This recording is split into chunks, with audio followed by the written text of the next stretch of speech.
Ok, aquí estamos con otro episodio. Buenas tardes todos, bienvenidos a casa. Bienvenidos a un día invernal gris y deprimente de afuera, pero bueno, estamos un poquito apurados porque se nos está acabando el día, hoy es viernes y les habíamos prometido que mañana salía este video. Así que el perro me enganchó para ir al parque recién y vengo con los bofes afuera, ¿vieron? Pero bueno, lo vamos a hacer. Así que antes que nada en este video queríamos mandar un par de saludos.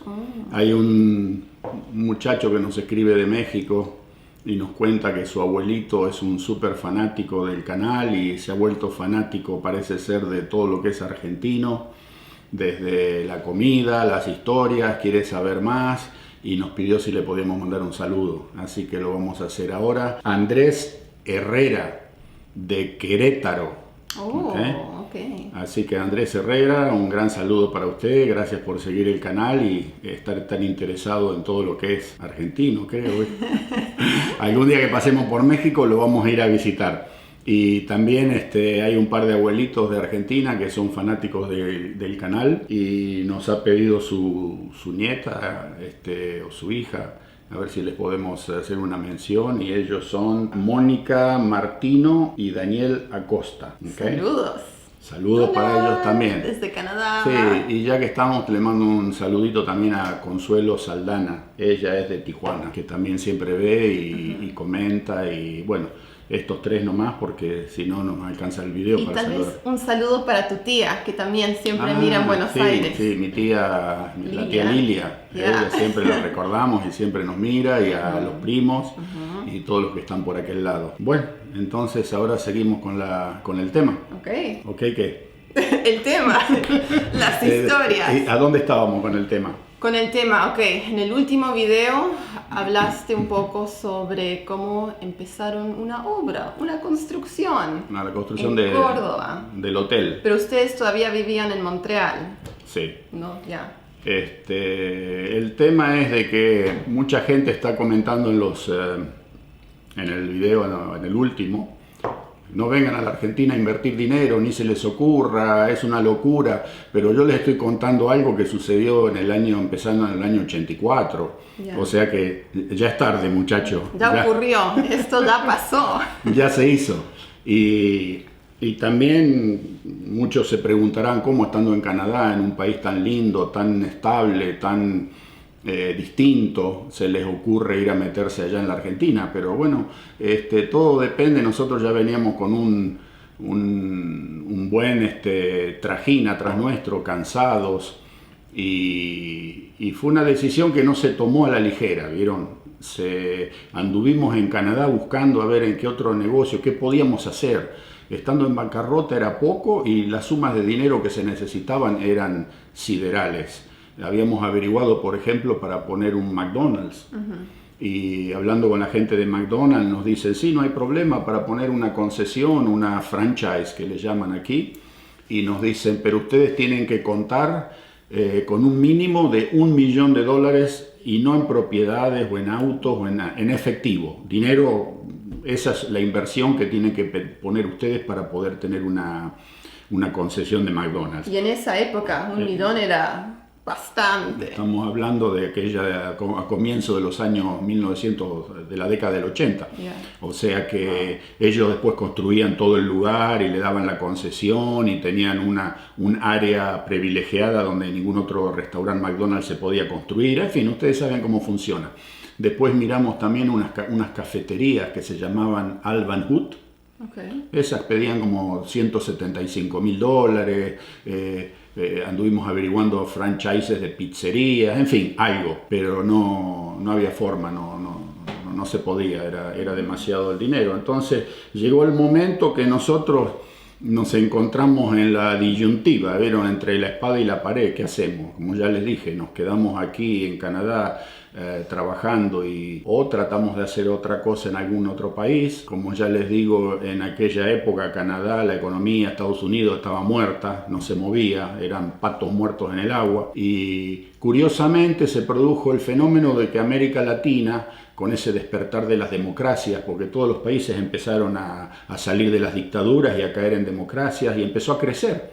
Nosotros escuchábamos aquí, por ejemplo, crecimientos, México, un crecimiento que Argentina crecía, en fin, todos los países crecían y nosotros estábamos aquí fritos, ¿vieron? Así que nos sentimos en ese momento como cuando Julio César se encontró, ¿vieron?, frente al Rubicón y tenía que decidir si cruzaba con sus legiones o si no cruzaba.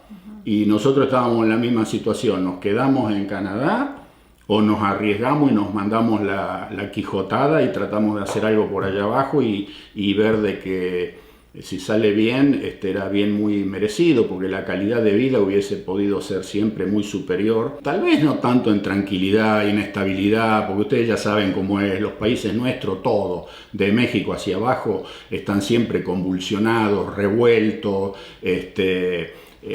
políticamente entreverados, o sea que eso ya se sabía que fue, es y tal vez será siempre igual, pero la calidad de vida me refiero a tener otra calidad de vida de, qué sé yo, vivir en un clima más ¿agradable? Más agradable, un clima donde uno pudiese disfrutar más, tal vez tener un tipo de actividad que no hubiese que masacrarse 16, 17 horas por día sin prácticamente disfrutar la vida, ¿no es cierto? Más que trabajo, trabajo, trabajo. Y aquí en Norteamérica parece ser como que la vida yo la comparo, ¿se acuerdan en aquella época cuando todavía usaban los caballos para hacer entregas en las ciudades, que repartían con caballos, con carros, y al caballo le ponían ¿cómo se llamaban acá? Los blinders. Sí, para que el caballo no pudiese mirar para los costados y nada más que hacia adelante, ¿vieron? Bueno, aquí parece ser que en estos países del primer mundo la vida es así, como que a uno le ponen una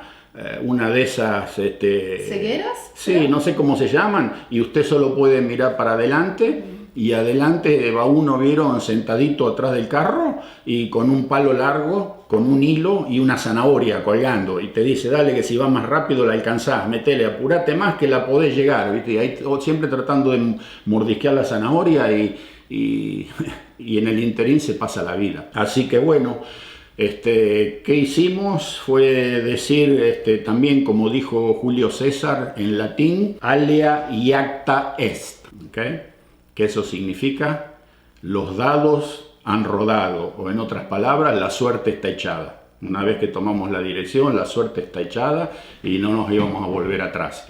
Así que bueno, eso es para explicarle más o menos. Mi hermano entonces ya estaba en Argentina con mi mamá, ya habíamos empezado la construcción. En el video anterior ya les expliqué los problemas que habíamos tenido. Y sí, yo trabajaba en Montreal con mi esposa y mandábamos plata. Era una voracidad por dinero que tenía ese proyecto porque era grande. Eran 1000 metros cuadrados de construcción, la parte del hotel, pero también había que refaccionar unas casas antiguas que eran las que había construido mi papá en la propiedad y requería dinero. Así que se trabajaba y se mandaba dinero para allá, ¿no es cierto? Y otro problema grande que se nos presentó fue que el dólar canadiense en aquel momento se empezó a devaluar. Y cada vez más, y yo a mi hermano le tenía que mandar dólares estadounidenses, no dólares canadienses. Nadie los quería, los dólares canadienses. Así que no eran negociables, como quien dice. Y yo me acuerdo que yo pasaba por delante ahí en Montreal, había una casa que era una casa de cambio, y en la pizarra de afuera miraba cuánto estaba el dólar americano y todos los días 1 centavo menos, 1 centavo menos, 1 centavo menos valía el dólar canadiense. Y llegó a caer hasta el 48%, llegué a pagar yo el dólar USA. O sea que necesitaba casi $1.50 canadiense para comprar un dólar estadounidense, ¿no es cierto? Y eso se sentía porque eran sumas que en el tamaño hacían una diferencia. Pero no podíamos hacer nada, se nos había dado vuelta la tortilla. Cuando nosotros llegamos a Canadá, el dólar canadiense estaba más alto que el dólar estadounidense. Por cada dólar canadiense te daban casi 1.10 dólares USA. O sea que llegamos a Canadá con un dólar canadiense más fuerte que el dólar estadounidense, y ahora que estamos con este tema del proyecto, el dólar canadiense ya había perdido 50% de su valor en relación al dólar estadounidense. Así que bueno, seguíamos y el tema fue de que tratábamos de que se hiciera la obra, la parte más grande, lo más importante, y habíamos decidido no viajar inmediatamente a la Argentina, sino que este iba a ser un proyecto a largo plazo, por lo menos 10 años.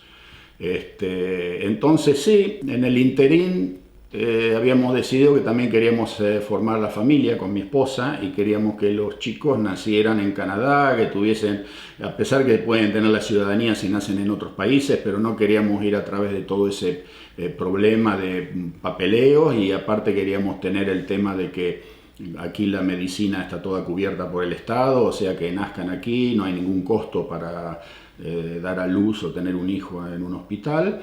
Y bueno, así fue la cosa. La primera que llegó es la presente aquí al lado mío. ¡Hola! Vamos a empezar a mostrar algunas fotos, ¿sí? Okay. Hoy no pudimos hacer el tema de la computadora porque no hubo tiempo de escanear todo esto, o sea que yo las voy a ir mirando y vos después lo pongo la las imagen. va poniendo en la pantalla. Yeah. Esta, mira, ahí estoy yo con Audrey, ¿okay? Cuando nació ella. ¿Cuántos meses será eso? No sé, tendría 2 meses, 3 meses, Yeah. Porque ella nació prematura. O sea que un día me acuerdo que estábamos caminando con tu mamá, habíamos salido a caminar, o salíamos a que ella haga ejercicio todas las tardes, y habíamos estado dando una vuelta larga por el barrio. Y esa noche me dice, uy, me parece que me siento que ya tengo que ir al hospital, así que todavía no había amanecido.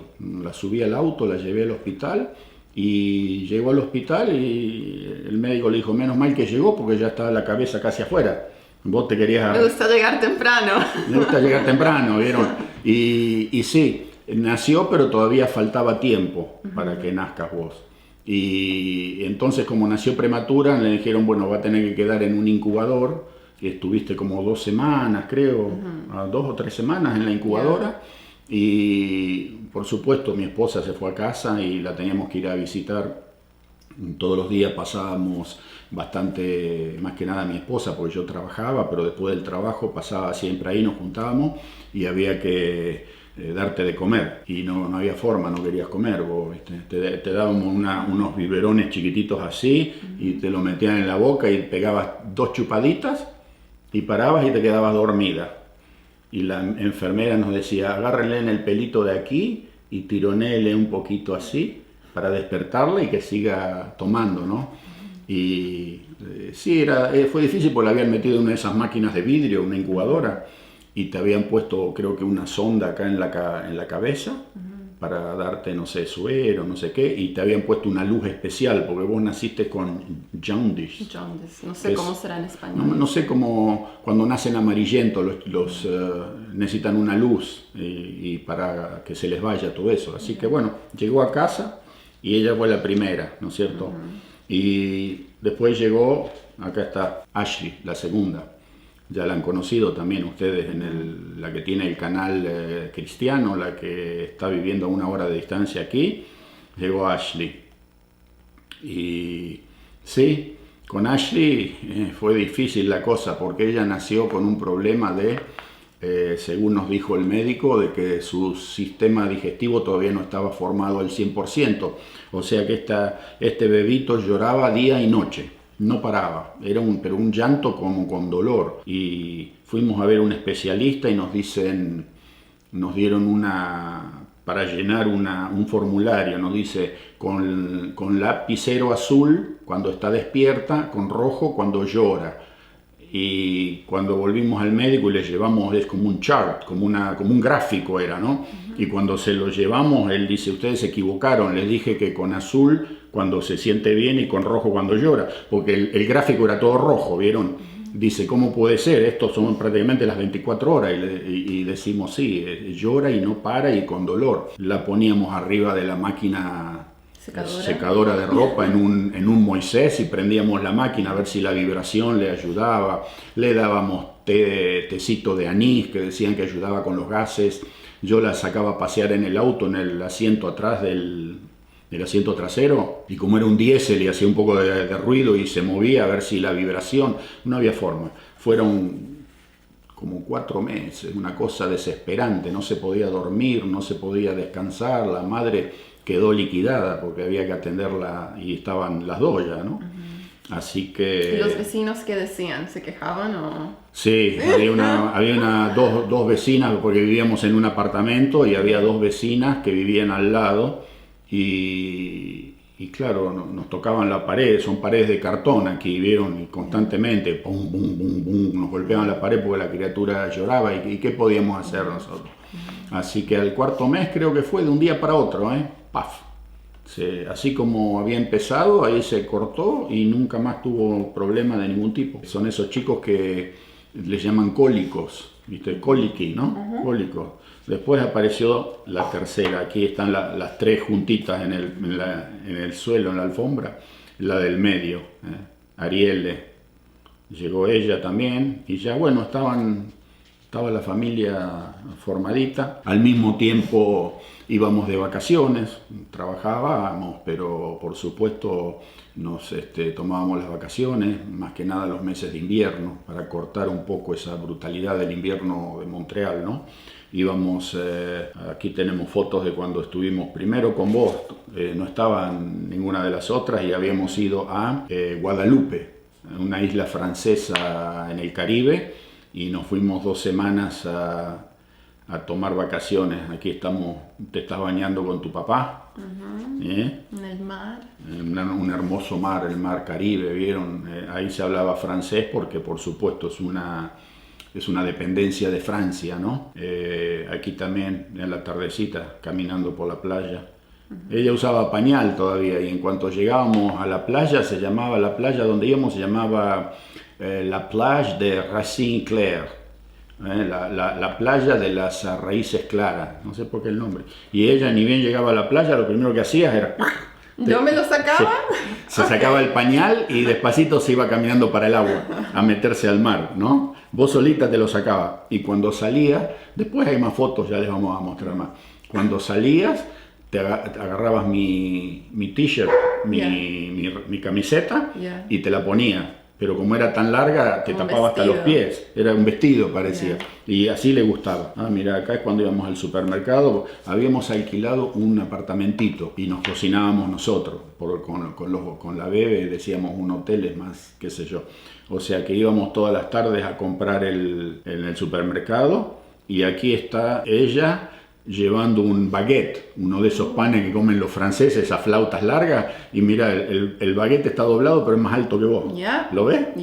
Wow, okay. Un baguette de 2 metros era ese. Y también íbamos a Cuba, fuimos varias veces a la isla de Cuba. Como ya les conté, nosotros teníamos por el lado de mi abuelo materno, familiares, que la familia se dividió y algunos fueron para el lado de Cuba. El abuelo Cayetano fue para la Argentina, pero hubo otros que fueron para Cuba y se habían radicado en la zona de Santiago de Cuba. Así que nosotros estuvimos en Cuba en la época que los cubanos estaban prohibidos de poseer dólares estadounidenses, ¿vieron? Y habíamos llegado con las 2 nenas y cada vez que íbamos al restaurante a comer, los primeros días, como no nos conocían, había un poquito de no mucha confianza, pero una vez que agarraron confianza y empezamos a hablar, venían y las agarraban a ustedes, las chicas, las camareras, y se las llevaban a pasear. Y ahí empezaban a venir los otros empleados y se nos arrimaban a mi esposa y a mí a la mesa y nos ponían billetes de dólares americanos así abajo de los platos y nos decían... Porque en cada hotel había una tienda que se llamaba, creo que era Incotour o algo con tour. Y eran negocios que solamente podían entrar los extranjeros y se tenía que pagar con dólares estadounidenses. Pero ahí adentro había de todo, miren. Coca-Cola, cerveza Budweiser, vinos argentinos, choros españoles ahumados, ropa, shampoo. Todo lo que usted pudiese encontrar en una sociedad normal y capitalista estaba ahí adentro. Pero el cubano no podía entrar a comprar. Entonces nos pedían a nosotros, mira chica, que he visto que ha llegado el perfume, el jabón y el shampoo, ¿me puedes ir a comprar? Y nosotros, claro, nos levantábamos de la mesa, íbamos a la tienda, comprábamos, traíamos. Y ahí venía otro, chica, mira, que he visto que han llegado unas medias para la niña de mi hermana, de mi hija. Nos pasamos las vacaciones haciendo eso. Y mientras tanto, las otras empleadas nos paseaban a las chicas para que nosotros quedemos libres, ¿no es cierto? A vos te llevaban en el carrito por todo el hotel y a Ashley la llevaban en brazo porque era una bebita prácticamente recién nacida. Y sí, ahí hay también fotos en la playa donde ustedes se hicieron amigos de estos chicos cubanos. En fin, no quiero hablar de política, ¿vieron? Pero realmente a nosotros nos partía el alma ver eso porque estábamos en la playa, estaban las amiguitas de ellas que se habían hecho así, chicas de Cuba, con la mamá, y pasaban las vendedoras de pizza con una canasta, dos chicas vestidas con una camisita blanca, una falda azul, pizza, pizza, pizza. Y estas chicas dijeron, mamá, señorita, ¿cuánto vale la pizza?, le preguntaron. Y las chicas estas le dijeron, chica, pero tú ya sabes que esto no es para ustedes, esto es solamente para los turistas. O sea que el cubano estaba en la playa o donde fuese que estuviese viendo cómo el turista tenía acceso a todo y ellos no podían adquirir nada. Lo mismo con los helados. Una vez estábamos en la playa y le digo, vamos a tomar unos helados, vamos todos para allá. Y la señora me dice, no, nosotros no podemos ir. Le digo, ¿cómo que no podemos ir? No, a nosotros no nos venden, no nos van a servir porque los helados que se dispensan así en la playa es solamente para el turista. Y ahora han cambiado un poco porque el cubano puede tener moneda estadounidense, etcétera, etcétera. Pero en aquella época que estaba bien cerrado todo aquello, a mí me llegó una sorpresa y un disgusto muy grande porque ver esa diferencia era... En fin, aquí hay otra, yo estoy con vos, en el mar. Y así, entonces el tema de la obra seguía y llegó el momento en que ya se había finalizado la parte grande, lo pesado de la obra, se había techado, se habían puesto todos los cerramientos, puertas, ventanas, etcétera, etcétera. Y entonces decidimos de que mi hermano también volviese a Canadá y ayudase un poco a generar fondos para terminar, porque yo ya estaba reventado, como quien dice, de las horas de trabajo. Al mismo tiempo empecé a tener problemas de la columna, tanto esfuerzo, ¿no es cierto? Me acuerdo que empezó todo un día que llego a casa, a la tarde, ya tarde, casi en la noche, y me voy a bajar del auto y no me podía bajar del auto. Había quedado como una bisagra sin aceite, ¿vieron? O sea que bajé como pude y nosotros vivíamos en un primer piso. Y para subir la escalera la tuve que subir como gateando, en cuatro patas, no me podía enderezar.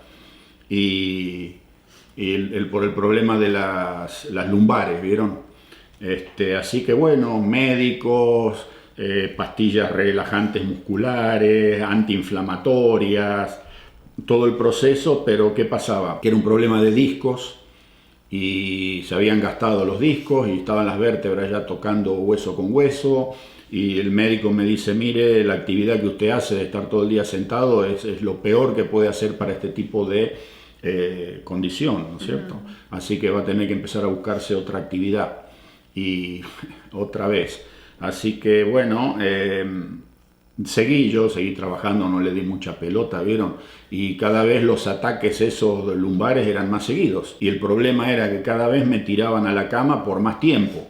La primera vez fue una semana, me levanté, pude seguir, me acomodé, después ya fueron 2 y 3 semanas y ya la última vez estuve casi 1 mes y medio en la cama postrado, no me podía levantar ni al baño, ¿vieron? El que le haya pasado alguna vez sabe de lo que hablo. Y bueno, mi hermano había regresado también, entonces decidimos que yo seguía trabajando durante el día y él trabajaba durante la noche, o sea que eran las 24 horas. Generando o tratando de generar dinero para este tema. El único día que más o menos nos empezamos a tomar libre fue el domingo y me acuerdo que el auto que teníamos nosotros era con motor diésel, ¿vieron? Así que en invierno en Montreal con esos fríos un motor diésel es un problema para hacerlo arrancar si uno lo para, ¿no es cierto? Y durante la semana no había problema, porque yo terminaba de trabajar, lo iba a buscar a mi hermano a su casa, él me llevaba a mi casa y se iba con el auto y ta, ta, ta, ta, ta, ta, ta. Pero el domingo se producía el problema que toda la noche el auto dormía afuera. ¿Y lo enchufaban? Sí, pero enchufándolo y todo hay veces que le costaba. Me acuerdo que una vez no lo podía hacer arrancar, me había quedado estacionado, ahí estábamos afuera, pero la casa tenía como un estacionamiento. Y tuve que llenar la bañera con agua caliente y con unos baldes de 20 litros al motor, agua hirviendo arriba del motor, vieron, hasta que lo pude hacer arrancar. Y después de esa digo no, porque si lo tenés que hacer traer una grúa y llevarlo a que se descongele, le tienen que cambiar el aceite, etcétera, etcétera, te sale más caro que, digo, vamos a hacer otra cosa. Los días que el auto en el invierno no trabaja, lo voy a dejar andando toda la noche. ¿Te acordás que quedaba el auto en marcha en la vereda, no, en la calle? No sabía. Era muy chiquita, no me daba cuenta. Entonces, ¿yo qué hacía? Lo dejaba en marcha, ponía la calefacción al mínimo, cerraba las 4 puertas y me iba a dormir toda la noche. Y hay veces que me levantaba a las 2 o las 3 de la mañana y miraba, teníamos una ventana grande, una ventana balcón, y miraba hacia afuera y claro, esos días de invierno de Montreal en aquella época, vieron que volaba el viento y la nieve blanca y el auto lo miraba yo, era un Volkswagen Jetta. Un Jetta, pero en Argentina y en Sudamérica no lo conocen con ese nombre. No sé si Fox o Golf, una cosa por así. Y cuando venían las ráfagas de viento, lo levantaba de atrás al auto, lo levantaba así de atrás al coche. Y yo decía, un día esto me lo va a volar y lo voy a tener que ir a buscar a la otra esquina. Y el motorcito toda la noche, como una maquinita de coser. Y claro, la noche me costaba $4 de combustible tenerlo en marcha. Y si no me arrancaba y tenía que llamar una grúa y todo el proceso, capaz que me costaba $250. O sea que yo decía, no, lo dejo en marcha y así andábamos, ¿vieron? Hasta que, bueno, aquí tenemos algunas fotos de la parte, nosotros estábamos construyendo. Teníamos una propiedad que era un campo y hasta teníamos una cascada de agua. Mira eso. Ahí íbamos ¿te acordás cuando íbamos con el Jesse y con Bonnie? Mis 2 ovejeros, ahí los hacía nadar, era como un laguito, una cascada de agua, un hermoso laguito se formaba y ahí llevaba a los ovejeros para que se peguen los baños, ¿no es cierto? Hermoso lugar. Esta foto acá, todas estas flores que se ven son dalias y cada una de estas las planté yo con bulbos, sí, bulbos. Las dalias hacen como una especie de unas raíces, son todos tubérculos y cuando uno las saca y los separa y planta cada uno de esos bulbos, de ahí sale una planta nueva. O sea que donde están estas fotos de flores es la vista desde nuestro hotel, ¿okay? hacia la montaña. Esta es la vista que tenemos nosotros. Esta es otra vista de la zona cerca de donde estamos nosotros. Eso lo reconozco. Sí, esto es, ahí estuviste comiendo vos la otra vez cuando fuimos, te reconocieron, ¿te acordás? Ah. Okay. Entonces, si ustedes ven estas fotos y comparan con esas fotos que yo le he mostrado de esos días de nieve, ese gris, eso, ¿con cuál se queda? O sea que ahí está. Aquí estás vos con tu hermanita, bajando la escalera de la que era nuestra casa. ¿Okay? Mire las flores. Hortensias y margaritas. Sí, están rodeadas de hortensias, margaritas y estas grandes acá que no sé cómo se llaman. Y una explosión en el verano, una explosión, pero la naturaleza, una belleza. Una cosa de no creerlo. Pero bueno, esta es la entrada a nuestra propiedad. Aquí ven el camino, es un día de invierno y esos pinos que ven atrás son los que plantó mi papá en el año 1941. Wow. Son cipreses, cedros y etcétera, etcétera, etcétera. Tenemos una entrada, pero una belleza cuando estaba todo parquizado, era un paraíso terrenal este lugar. Acá es el tanque de agua que construimos para darle agua al hotel y a toda la propiedad, a todo el complejo. Este tanque, lo que hacíamos nosotros con mi hermano era que cuando llegaban los meses de invierno a Canadá, agarrábamos 4, 5 semanas, parábamos todo y en el verano lo hacíamos, me acuerdo, perdón, no en el invierno, en el verano porque llegábamos a la Argentina y era invierno. Y en uno de los viajes fuimos a construir el tanque de agua y lo construimos entre mi hermano, un albañil y un ayudante y yo, todo. Los hierros, cortamos las varillas para hacer las vigas, las columnas, el encofrado, los pozos que tuvimos que cavar para hacerlas aquí abajo, hay 2 metros de profundidad, las zapatas de cada columna. En una de estas encontramos una piedra de cuarzo gigante que no la podíamos romper con nada y la tuvimos que sacar del pozo. Con unos tablones habíamos puesto, la atamos con una soga, trajimos un caballo. Cosas vieron, pero titánicas las que tuvimos que hacer. ¿Y esa es la piedra que quedó ahí al lado, que nos trepamos? Sí, esa es la piedra, que por ahí caen los rayos. ¿Te acordás que ustedes un día estaban esperando? ¿Cómo fue? Yo no me acuerdo. Ustedes habían ido al pueblo, bueno, nos dejaron con Ana, sí. Pero andábamos corriendo ahí afuera, estaba lloviendo y fuimos a entrar al comedor y justo ahí cayó un rayo. Pero yo pensé que fue encima de la palmera, adelante de la puerta, porque vimos la luz ahí enfrente nuestro y nos asustó. Quedamos ahí esperándolos a ustedes. Porque lo que es el cuarzo atrae a la descarga eléctrica de los rayos. Y ese era un montículo donde se construyó este tanque de agua. Ahí abajo es una cantera de cuarzo. Y ahí pegan siempre, caen. Es una cosa increíble como caen los rayos, siempre hay. Este tanque lo hicimos para 45.000 litros de agua. Y sí, todo lo que se ve lo hicimos nosotros. La pared de ladrillo que está acá atrás, esa la construí yo, con estas dos, ¿vieron? Sin saber nada de albañilería, ¿vieron? La agarré un día y dije, pero ¿con qué tan difícil puede ser construir una pared de ladrillo? Agarré los ladrillos, la carretilla, mezclé la mezcla y ¡pum! La levanté toda yo. Uno ahí se tiene que... Mire, cuando uno vive en esa zona, yo me había tenido que convertir en mecánico, porque arreglaba los autos propios, albañil, electricista, plomero, veterinario, porque habíamos traído, ¿qué había de animalitos? A ver, era una granja, había de todo. ¿Qué bichos teníamos? Bueno, caballo, ovejas, sí. Cabritas, conejos, gansos, patos, gallinas, perros, gatos. Exacto. De todo. Había de todo. Y me acuerdo cuando traje los cachorros de ovejero, era un tipo que había estado ocupando una propiedad que teníamos nosotros en el pueblo, ya no la tenemos, y había dejado una cuenta de luz con la cooperativa, pero enorme. Entonces cuando yo voy a la cooperativa le digo, pero mire, no fui yo, fue la persona que estaba ahí. Y dice, la propiedad es de ustedes son responsables. Y me entero que este tipo tenía una perra que había tenido cachorros, y yo andaba buscando, ¿te acordás que estábamos buscando? Perros en el campo, hacen falta buenos perros. Y me dicen, sí, la perra tuvo cría, anda porque está tratando de venderlos. Y yo digo, bueno, a este le voy a cobrar la luz con 2 perros.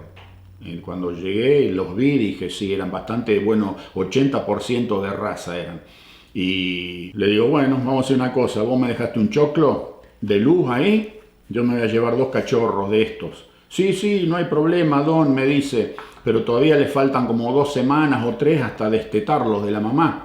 Y me voy a verlo a un amigo que era veterinario y le digo, decime, ¿vos conocés esos perros? Me dice, sí, son perros buenos, son perros de raza, dice, pero te los vende en cualquier momento porque ya vino a la veterinaria a ofrecerlos, así que... Y le digo, ¿y cómo hago? Si le faltan 3 semanas con la mamá todavía. El veterinario me dice, no importa, mirá, me dice, llévate los cachorritos ya y cuando llegás a tu casa y le vas a dar de comer, asegúrate que le batís 2 huevos, le pones 3 o 4 cucharadas de crema de esa para torta. Okay. Y le pones, me dio unos suplementos de calcio y no sé qué, y me dice, aparte de la comidita que le des, dale siempre uno de estos. Y claro, eran 2 bolas así de lana, vieron, negra, de pastor alemán. Y lo llevé a casa y le empecé a dar de eso. ¿Y te acordás cómo se habían puesto? Gorditos. Habían quedado 2 bolas redondas así, con la crema y los huevos batidos y todo eso. Y se los llevo al veterinario y me dice, pará, ya es suficiente porque van a reventar, no les des más. Así que Se hicieron bastante ya grandecitos y había que vacunarlos. Y un día voy y le digo, che, no les gusta subir al auto, ¿viste? Son medios armalíos, los tengo que vacunar. Me dice, bueno, me dice el veterinario, vacunalos vos, me dice. Le digo, pero ¿cómo los voy a vacunar yo? Sí, sí, me dice, yo te enseño. Esas son las cosas que tienen en nuestra América Latina, que aquí no puedo conseguir ni siquiera en nada, ¿vieron? Un veterinario, todo por lo que dice la ley. Y me dice, ¿cómo hago? Le digo. Y me dice, mira, acá están, me dio 2 jeringas con las vacunas. Me dice, agarrarle la piel, poner la jeringa así y subirle la piel encima un poquito y encajarle la inyección. Ah, bueno, digo, parece fácil, me voy a la propiedad, ¿te acordás? Agarré el primero, el cachorro, puse la inyección, la jeringa, agarré el cuerito, le hice así y ¡psa! Lo vacuné, lo más bien. Agarré el segundo, lo puse en la misma forma, pero ¿qué pasó? Le di mucha fuerza al cuerito y la aguja pasó de lado a lado. No. Y cuando lo vacuné, ¡pum! Vacuné al aire, ¿viste? Ay, porque no. El chorro salió para el otro lado. Pero no les duele, es un pinchacito. El cachorro ni se movió, ni se dio cuenta. Así que digo, pucha, digo, la vacuna esta desperdiciada, porque se fue todo así, ¡pum! Saltó al aire. ¿Tuviste que ir a comprar otra? Claro, fui a comprar otra y le digo, mirá, me pasó así.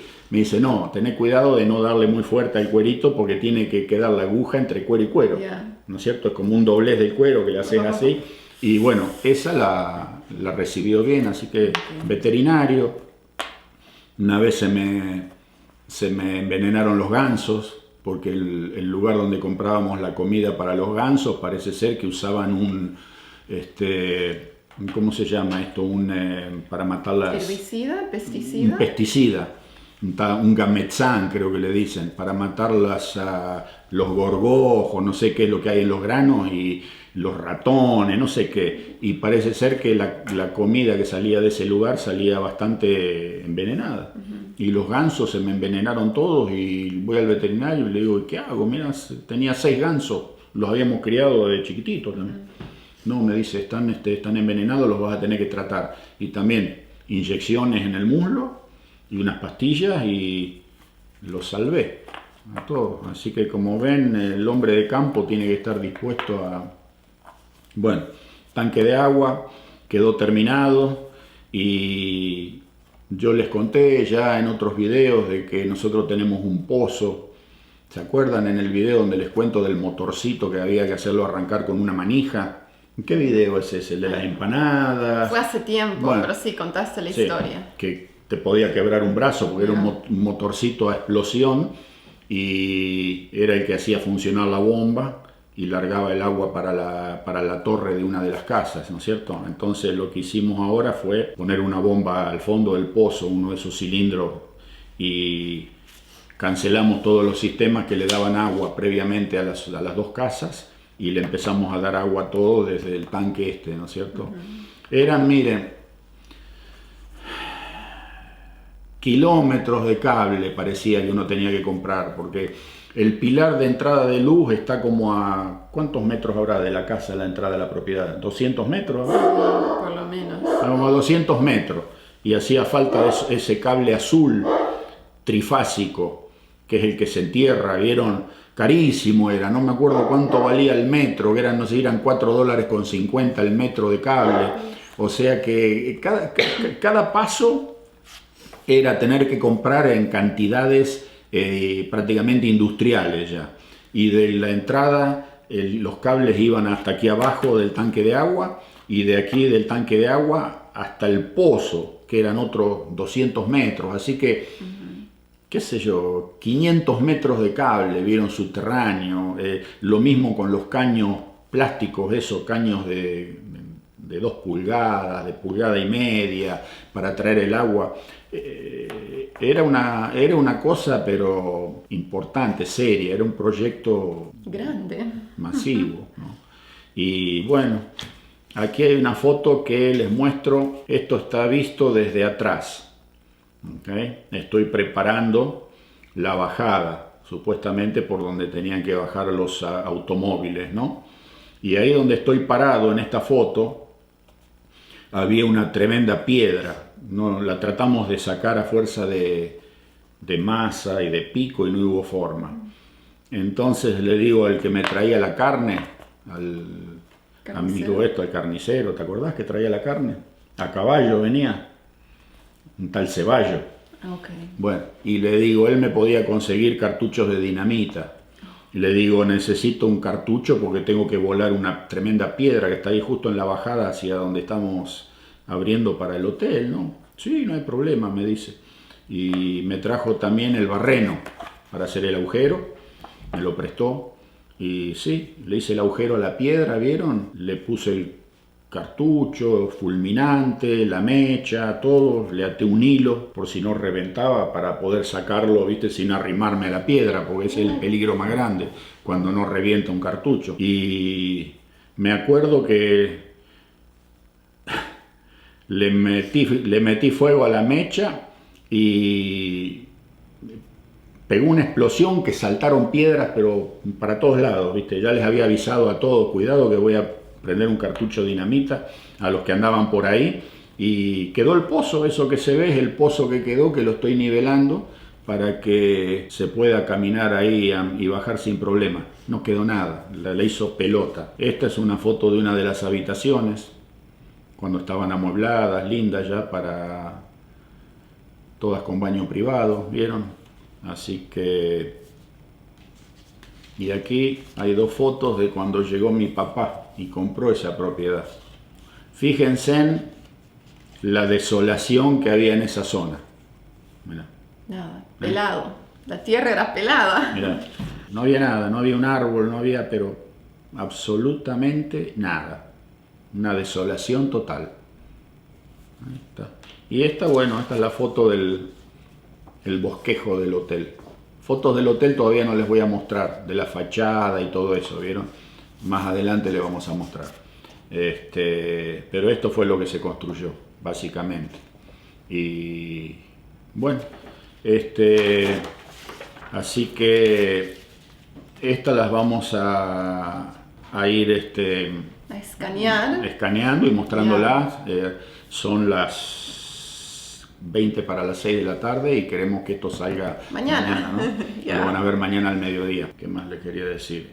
Seguíamos trabajando, yo cada vez estaba peor y bueno, llegó un momento que ya no pude más, que quedé la última vez que me dio el lumbago ese, me dejó pero maltrecho.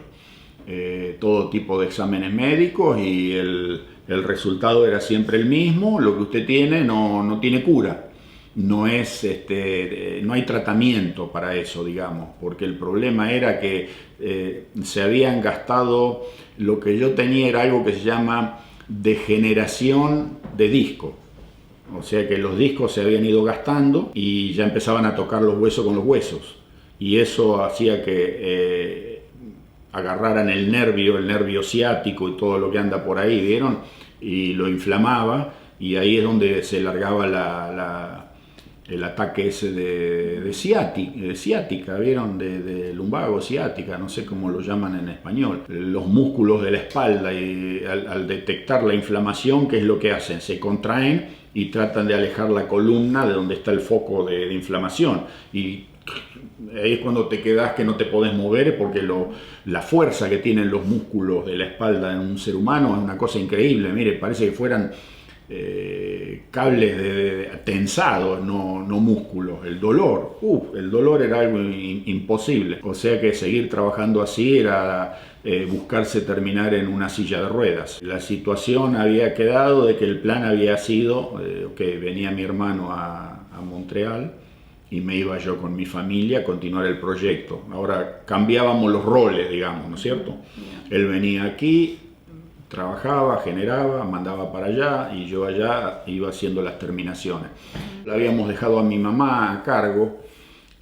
Nosotros le mandábamos también dinero a ella para que ella siguiese contratando y haciendo los trabajos, pero ¿cómo puedo decir? Mi mamá era una persona muy difícil de controlar, ¿vieron? Ella se le metía algo en la cabeza y vos le decías: mirá mamá, acá te mando dinero para que le pagues a los ceramistas, y ella por ahí se le ocurría, viste, tu abuela decía, le saltaba cualquier otra cosa interesante en el camino y se metía a hacer otra cosa y no podíamos seguir así. No podíamos seguir así porque era como 3 pasos para adelante y 4 pasos para atrás, porque nos encontrábamos con problemas, que descarriaba el proyecto, si se quiere, se iba por la tangente. Y bueno, el proyecto quedó parado. Llegó un momento que eso quedó parado, que no se iba ni para atrás ni para adelante. Los chicos aquí en Canadá, del momento que nacieron los chicos,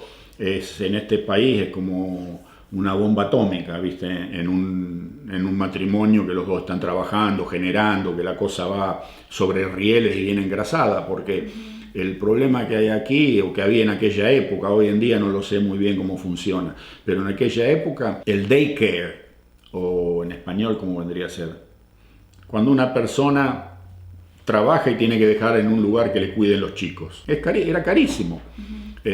Cuando ya tuvimos las 2 primeras nenas, lo que ganaba mi mujer se lo llevaba prácticamente al 100% el daycare, el cuidado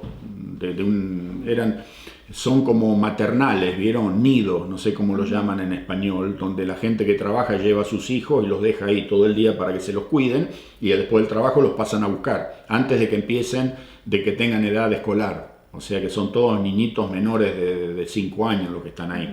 Y vos empezaste ahí uno, ¿te acordás? Yeah. ¿Cómo se llamaba? Ay, tenía que 2 años, no sé cómo se llamaba. Estaba cerca de casa.